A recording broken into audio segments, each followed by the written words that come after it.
하나님이 우리의 전부이심을 고백하며 살아내는 오늘 되길 원합니다. 다 함께 사도신경으로 우리의 신앙을 고백하겠습니다.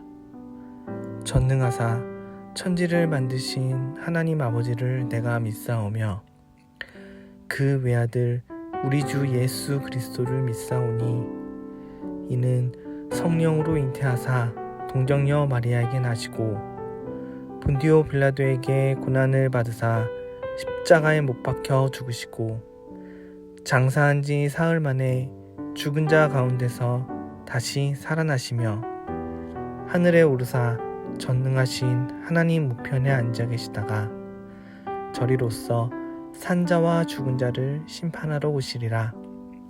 성령을 믿사오며 거룩한 공회와 성도가 서로 교통한 것과 죄를 사하여 주시는 것과 몸이 다시 사는 것과 영원히 사는 것을 믿사옵나이다.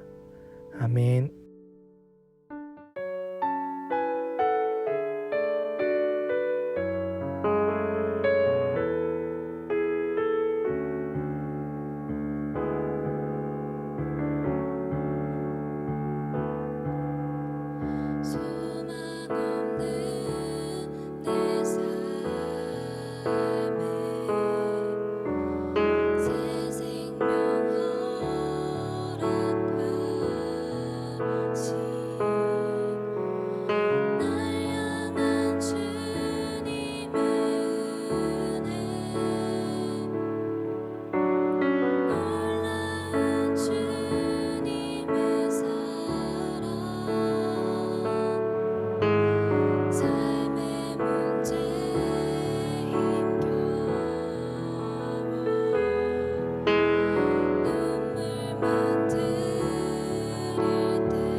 오늘 우리가 함께 나눌 말씀은 예레미야 42장 11절에서 17절 말씀입니다.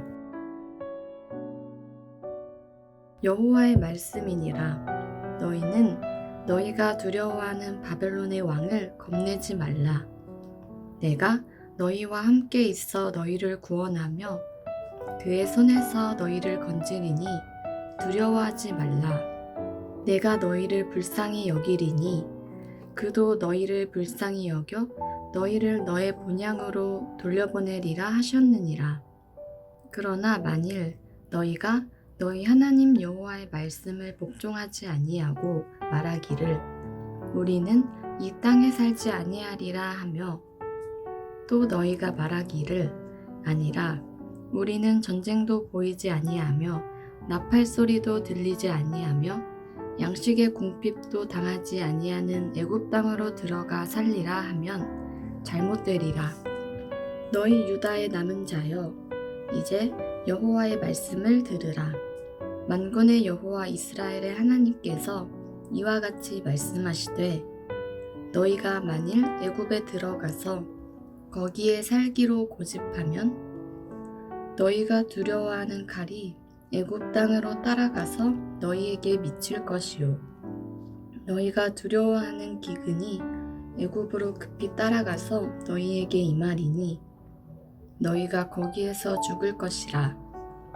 무릇 애굽으로 들어가서 거기에 머물러 살기로 고집하는 모든 사람은 이와 같이 되리니 곧 칼과 기근과 전염병에 죽을 것인즉 내가 그들에게 내리는 재난을 벗어나서 남을 자 없으리라.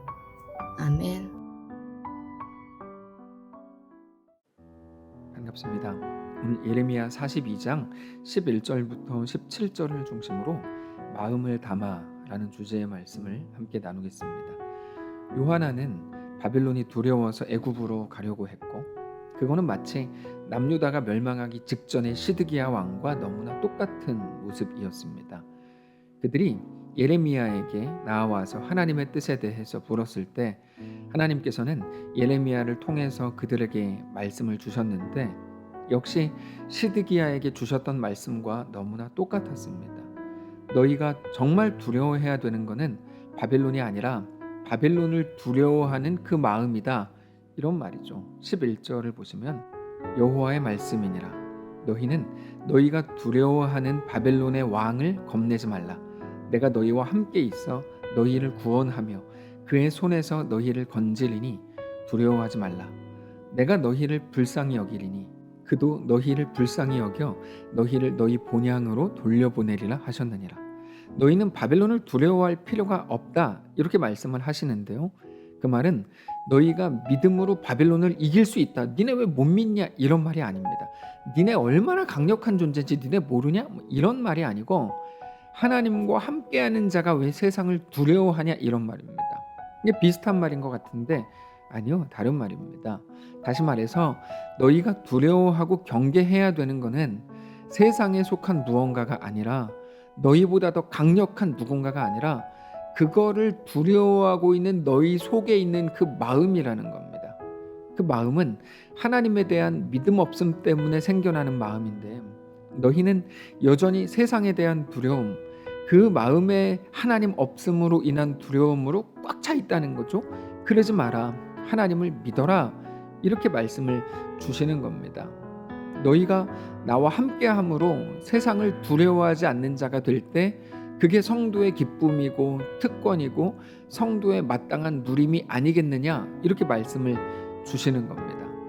그러나 반대로 만일 너희가 여전히 하나님을 믿지 못하고 눈에 보이는 게 전부인 것처럼 생각하고 말하고 그래서 그걸로 인해 그렇게 두려워한다면 너희가 가지게 될 마땅한 성도의 능력, 성도의 그 권세라는 것은 너희에게 절대로 있을 수가 없다. 이렇게 말씀을 하시죠. 13절입니다. 그러나 만일 너희가 너희 하나님 여호와의 말씀을 복종하지 않고 말하기를 우리는 이 땅에 살지 아니하리라 하며 또 너희가 말하기를 아니라 우리는 전쟁도 보이지 아니하며 나팔 소리도 들리지 아니하며 양식의 궁핍도 당하지 아니하는 애굽 땅으로 들어가 살리라 하면 잘못되리라. 우리가 하나님의 말씀을 대할 때 많은 것들을 보상의 원리에서 생각하려고 하는 경향이 있습니다. 보상의 원리라는 말은 쉽게 말하면 하나님을 자판기로 여긴다는 말입니다. 여러분, 자판기는 무엇을 누르냐에 따라서 나오는 물건이 달라집니다. 근데 하나님을 마치 자판기처럼 생각한다는 거죠. 그래서 너희가 순종이라는 버튼을 누르면 복이 올 거고 불순종이라는 버튼을 누르면 재앙이 임한다. 이런 식으로 하나님에 대해 생각한다는 겁니다. 실제로 근데 이렇게 생각하는 근거가 나름대로 성경에 있긴 합니다. 이런 거죠. 심은 대로 거둔다. 이런 식의 말씀들이 성경에도 여러 나오기 때문에 충분히 자판기라는 단어가 좀 자극적이라서 그렇지 실제로 하나님도 그렇게 행하시지 않습니까? 라고 따질지도 몰라요. 근데 그거를 보상의 원리라고 부르는데 보상의 원리, 다시 말해서 자판기 이론에는 상당히 심각한 오해가 하나 있습니다. 그게 뭐냐면 거기는 인격이 빠져 있다는 거죠. 여러분, 하나님은 인격적인 분이십니다. 그래서 우리는 하나님을 아버지라고 불러요. 자, 아버지도 당연히 자녀가 잘하면 칭찬하고 잘못하면 꾸중합니다. 그거는 아버지뿐만 아니라 옆집 아저씨도 선생님도, 아니 뉴스에서도 모든 여론도 잘못하면 뭐라 그러고 잘한 사람에게는 칭찬을 합니다. 누구나 다 마찬가지입니다. 그러면 옆집 아저씨와 우리 집에 사는 우리 집 아저씨, 표현이 이상하죠? 우리 아버지의 차이는 뭡니까? 인격에 있습니다. 인격이라는 말은 착하다, 나쁘다 이런 식의 인격이 좋다 이런 식의 1차원적인 말이 아니고, 우리를 대할 때, 하나님께서 우리를 대하실 때 인격, 마음이라는 거를 쏟으신다는 의미입니다.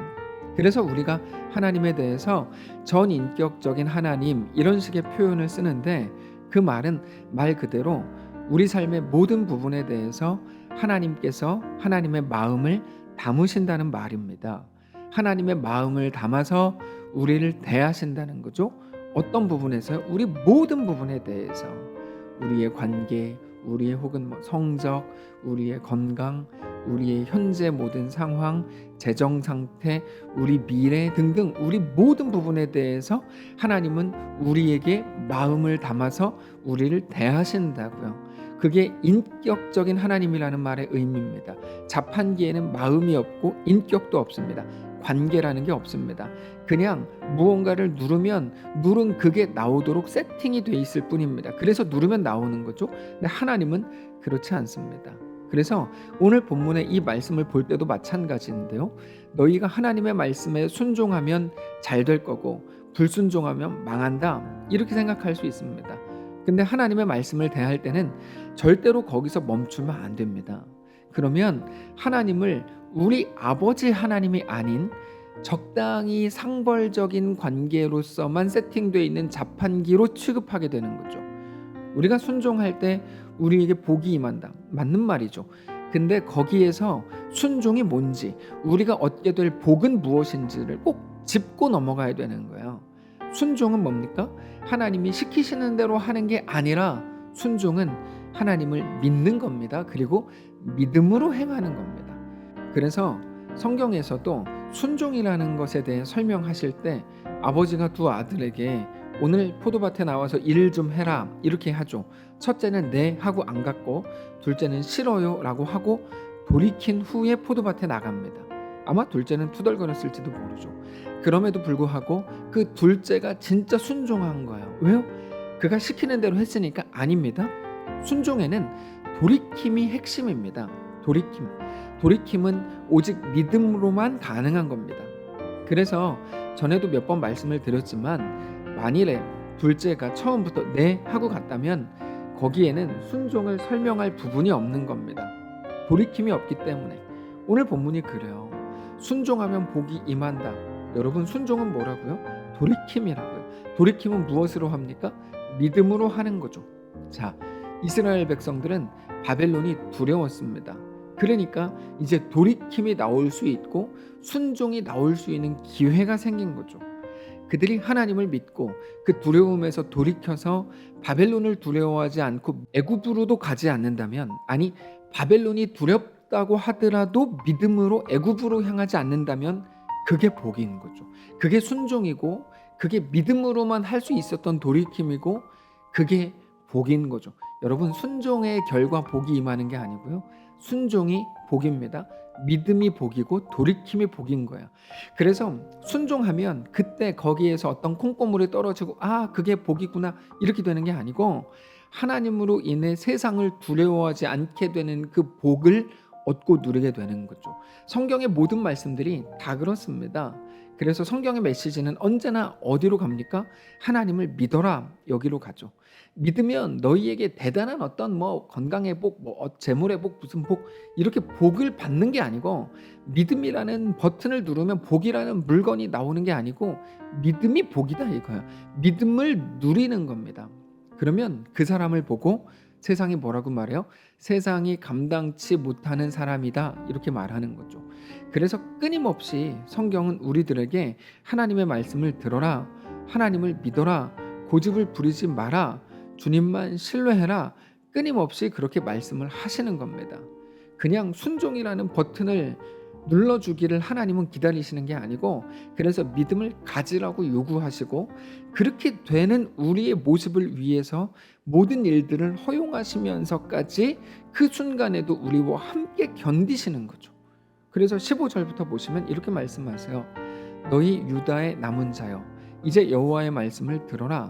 만군의 여호와 이스라엘의 하나님께서 이와 같이 말씀하시되, 너희가 만일 애굽으로 들어가서 거기에 살기로 고집하면 너희가 두려워하는 칼이 애굽 땅으로 따라가서 너희에게 미칠 것이요, 너희가 두려워하는 기근이 애굽으로 급히 따라가서 너희에게 임하리니 너희가 거기서 죽을 것이라. 무릇 애굽에 들어가서 거기에 머물러 살기로 고집하는 모든 사람은 이와 같이 되리니 곧 칼과 기근과 전염병에 죽을 것인즉 내가 그들에게 내리는 재난을 벗어나서 남을 자가 없으리라.